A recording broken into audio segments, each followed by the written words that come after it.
I want to share with you the 3 types of relationships and why the first 2 don't work out. Have you ever met someone who is really smart and they have everything going for them, yet they always find themselves in a really bad relationship that literally holds them back from achieving their dreams? They're a good person, but every time they go to achieve something big, they have their spouse, their boyfriend, or their girlfriend bring them back down. I wonder how we can communicate to them. So there's 3 types of relationships. The first 2, you're not going to want after this video. You're going to want the 3rd type. So let's talk about the first one. The first one is called a dependent relationship. This is where most of romantic relationships are bred. Now let's talk for a second about romantic relationships. Are they really toxic? But they feel so good. Yeah, they feel amazing. The thing is, romantic relationships always end horribly. Have you ever noticed that? If you've ever had one? Where you have that big emotional spike in the beginning, and then before you know it, it just explodes. Someone gets cheated on, someone gets lied to, there's a huge argument, somebody gets hurt. It sucks. And usually, romantic relationships start in this way. Usually, you were brought up as a child with a specific type of affection given to you routinely. And you don't know it. You barely even feel it. But it was there. And then as you grow up and you went on your way, you got bored of that affection. You stopped seeing it as affection, as love. So you come across somebody and your unconscious brain sees somebody else that has a different upbringing, somebody that has a different type of affection to give. And you're immediately drawn to that person. And you can't explain why. Now, the other person is feeling the same way. They see your pretty face and they go, wow, this person is different.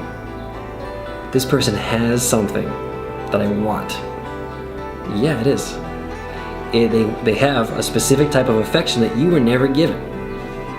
And that's exciting to us. So sparks fly in the beginning when you meet somebody new. And isn't it funny how you both feel an intense level of emotion. And then for a few weeks or months, maybe even a few years, everything is great. You have the spark, right? And then one day, slowly but surely, it starts to downgrade. There starts to feel resentment and lack of respect, and there's hatred and there's lies. And then you hear them talking to their friends about you. And they say things like, they make me sick. Every move they make, every time he opens his mouth, I just want to punch him in the face. How does a couple that was so in love with each other end up hating each other so fast? What happened? Well, you see, the thing is, that romantic feeling you had in the beginning lacked one key element. And that was, they were not able, nor do they even have, the kind of affection that you were brought up with. So that big blind spot of affection you've had your entire life, that's always been there, when that feeling goes away, and you're around this person who's not giving you that kind of affection, they're just giving you what they know. Which, although is very stimulating and exciting for you, something that you want, it's not what you actually need.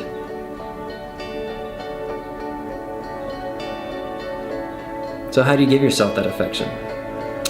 Well, if you watch my prior video on how to love yourself, how to set yourself free, that'll help quell the urge to have these romantic relationships. But that's how you get into a dependent relationship. Now, romantic relationships have 2 modes.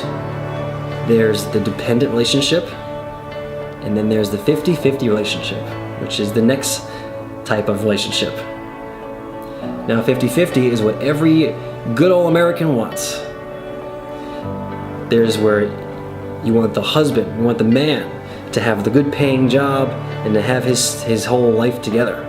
And then you have the woman who has her life together, has her degree, has her job, has her car, has her life figured out.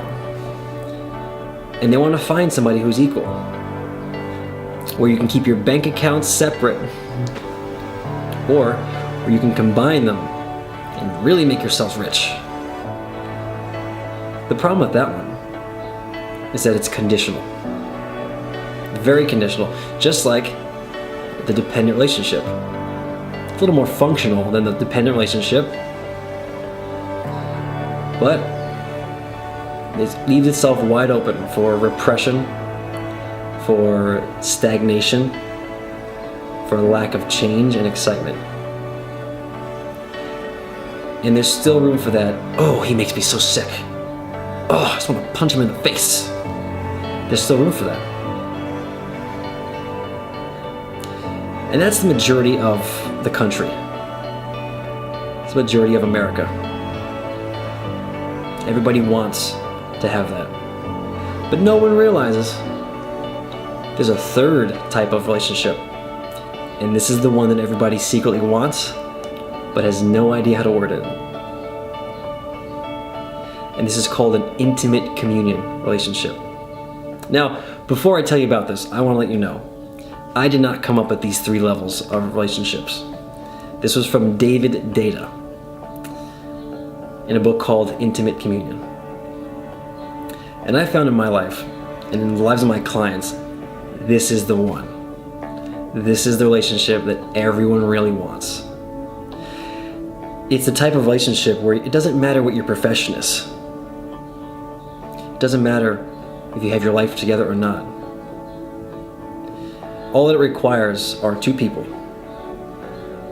2 people that live with open hearts. And the reason why this is so rare is because everyone needs to see somebody else living with an open heart first. Everyone's afraid to live with an open heart. And therefore, the rarest relationship that exists right now is the intimate communion, where there is no give and take. There is no 50-50. There are no deals. And there's no dependence. There's just giving. And then, since both are giving, there's no reason to ever keep track of who owes who anything. And it's in those moments of that relationship where there's spontaneity, where there's passion, where there's that raw emotion plus functionality. And that is sustainable for life.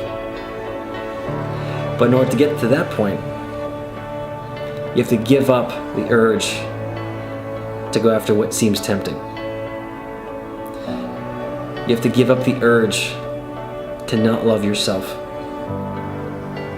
And you have to give up the urge to live with a closed heart, where no matter what you do with your life and in any condition that you're in, you just live